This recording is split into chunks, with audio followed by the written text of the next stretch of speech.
ഇതൊരു weekend shopping video ആണ് കേട്ടോ. അതായത് പച്ചയ്ക്ക് പറഞ്ഞു കഴിഞ്ഞാൽ സാധനങ്ങളൊക്കെ തീർന്നു, കുറച്ച് സാധനങ്ങളൊക്കെ മേടിച്ച് റീസ്റ്റോക്ക് ചെയ്ത് വെക്കണം.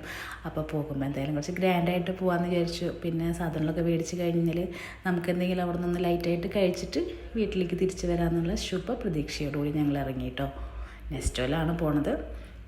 പിന്നെ പുറത്തേക്കാണ് നമ്മൾ പോണതെന്ന് പറഞ്ഞു കഴിഞ്ഞാൽ ഇതാ നച്ചുട്ടനും പ്രാണിയും വളരെയധികം ഹാപ്പിയാണ് കേട്ടോ. ഈ 4 ചുമരിൻ്റെ ഉള്ളിൽ കിടന്നിട്ട് കുട്ടികളും ഒരുവിധം ബോറടിച്ചുകൊണ്ടിരിക്കുകയാണ്. അപ്പോൾ അത് കാരണം കൊണ്ട് ചുമ്മാ അവർക്കും ഈ ലൈറ്റും ആൾക്കാരൊക്കെ കാണുമ്പോൾ ഒരു സന്തോഷം, ഒരു കൗതുകമൊക്കെ ഉണ്ടാവില്ലേ. അപ്പോൾ അവരും എൻജോയ് ചെയ്യട്ടെ എന്ന് വിചാരിച്ചു. അങ്ങനെ സാധനങ്ങളൊക്കെ മേടിക്കാൻ ഞങ്ങൾ ചുമ്മാ അങ്ങനെ തപ്പിക്കൊണ്ടിരിക്കുന്ന സമയത്ത് ഇതാ ഇവിടെ ഉടക്കി നിൽക്കണം എൻ്റെ നാത്തൂൻ. അതായത് ബോട്ടിൽസ് എന്ന് വെച്ച് കഴിഞ്ഞാൽ ഇത്രയും ക്രേസുള്ള ഒരു ലേഡീനെ ഞാൻ കണ്ടിട്ടേ ഇല്ല. എവിടെ പോയാലും ഇവൾ ബോട്ടിൽസ് മേടിക്കും, ഓൺലൈനിലായിട്ടും ഓഫ്ലൈനായിട്ടും. അങ്ങനെ കുറേ ബോട്ടിൽസ് അവിടെ ഇവിടെയൊക്കെ കിടക്കുന്നുണ്ട് കേട്ടോ. അങ്ങനെ ഈ ബോട്ടിൽ മേടിക്കാനായിട്ട് അവൻ്റെ അടുത്ത് പെർമിഷൻ ചോദിച്ചതാ. അവൻ നൈസായിട്ട് വേണ്ടെന്ന് പറഞ്ഞിട്ടുള്ള ആ എക്സ്പ്രഷനാണ് ഇപ്പോൾ നിങ്ങൾ കണ്ടത്. പിന്നെ പതിവ് പോലെ പ്രാണ നമ്മളുടെ ഡ്രൈവറാണ് കേട്ടോ.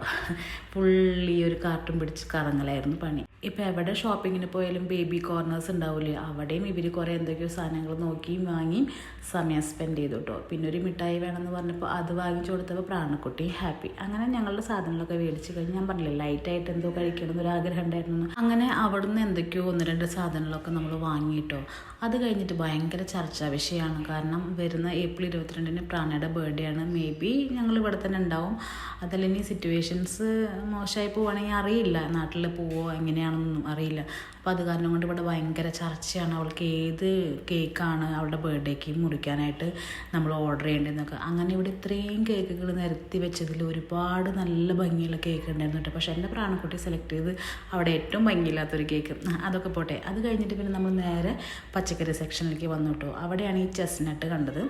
അങ്ങനെ അത് കുറച്ച് വാങ്ങി. അതുപോലെ തന്നെ നല്ല കുട്ടി കുട്ടി ഓറഞ്ച് ഉണ്ടായിരുന്നു, അതും പ്രാണ വേണമെന്ന് പറഞ്ഞിട്ട് അതും വാങ്ങി. ഇത് 2 താഴെ വന്നിട്ട് വേണമെന്ന് പറഞ്ഞത്. അങ്ങനെ അതൊക്കെ മേടിച്ച് കൂട്ടത്തില്ലേ ഇവിടെ ഈ ആൾക്കാർ ഇതിൻ്റെ ടേസ്റ്റ് നോക്കാൻ വേണ്ടിയിട്ട് ഇത് പൊളിച്ചിട്ടുണ്ടായിരുന്നു. അതിൽ നിന്ന് ഒരു പീസ് നിന്നിട്ട് ടേസ്റ്റൊക്കെ നോക്കി അങ്ങനെ ഞങ്ങൾ അവസാനം ബില്ലിങ്ങിലെത്തി. ബില്ലൊക്കെ ചെയ്തു. എന്നിട്ട് ഞങ്ങൾ വാങ്ങിയെന്ന് പറഞ്ഞിട്ടുണ്ടായിരുന്നില്ലേ കുറച്ച് ഫുഡ് ഐറ്റംസ്, അതൊക്കെ കഴിക്കാൻ വേണ്ടിയിട്ട് നമ്മൾ മേലെ പോയപ്പോൾ അവിടെ കുട്ടികൾക്ക് കളിക്കാനുള്ളൊരു പ്ലേ ഏരിയ ഒക്കെ ഉണ്ട്. ആദ്യം കുറച്ച് സമയമൊക്കെ കളിക്കട്ടെ എന്നൊക്കെ ചോദിച്ചു. അവൾ പറഞ്ഞ ആ ആഗ്രഹത്തിന് ഞങ്ങൾ ലൈറ്റായിട്ടൊന്ന് കൺവേർട്ട് ചെയ്ത് ഫുഡിലേക്ക് അവളുടെ കോൺസെൻട്രേഷൻ കൊടുന്നു. അങ്ങനെ ഞങ്ങൾ ഫുഡൊക്കെ കഴിച്ചു. പായസം മേടിച്ചിട്ടുണ്ടായിരുന്നു, വൻ പരാജയമായിരുന്നു. എന്നാലും ഞാനത് കഴിച്ചിട്ടു. എനിക്ക് പ്രഥമൻ എന്ന് പറഞ്ഞാൽ ഭയങ്കര ജീവനാണ്. അങ്ങനെ അതൊക്കെ കഴിച്ചു. ഞങ്ങളുടെ ഒരു കുട്ടി ഷോപ്പിംഗ്, ഒരു എന്താ പറയുക ലൈറ്റായിട്ടുള്ളൊരു ഭക്ഷണമൊക്കെ കഴിച്ച് ഞങ്ങൾ തിരിച്ച് വീട്ടിലേക്ക് പോയി. അപ്പോൾ നെക്സ്റ്റ് വീഡിയോയിൽ വീണ്ടും കാണാം.